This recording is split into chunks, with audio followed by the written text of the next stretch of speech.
So magandang hapon po sa inyong lahat mga kaibigan. So nandito na naman po tayo sa ating munting manukan dito sa bundok.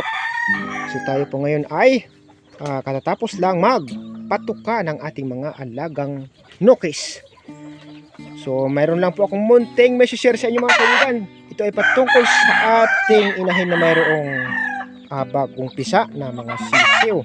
So 13 po sila mga kaibigan ang napisa. So mistiso ito.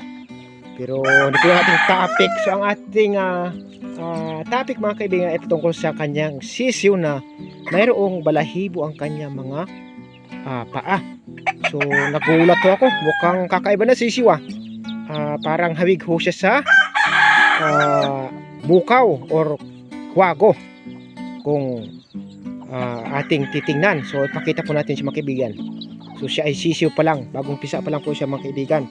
So pakita na ho natin mga kaibigan ang kanyang kakaibang tinataglay, ang kanyang balahibo sa paa. Ayan, ito po siya mga kaibigan. So tingnan natin ang kanyang paa. Gumamit na tayo ng ilaw. Ayan po siya mga kaibigan. So bagong pisa ito mga kaibigan. Ayan. So mayroon po mga balahibo ang kanyang paa. Tingnan po natin ito mga kaibigan pag lumaki-laki kung ano po ang kanyang maging itsura. Nawa siya ay lumaking malusog.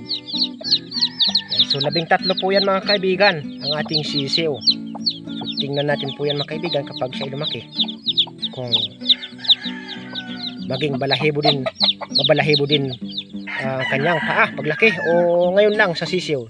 So nanibago lang kasi ako mga kaibigan hindi pa ako papisa ng may balahibo sa paa ngayon lang po mga kaibigan. Sabi ko mukhang lalahiyan ito ng kwago. Ayan. So ayan po siya mga kaibigan. Ayan po ang kanyang paa. So sabi ko baka nalahiyan ito ng kwago. Bakit may balahibo ang kanyang paa? Kasi nga ang kwago ay may balahibo ang paa mga kaibigan.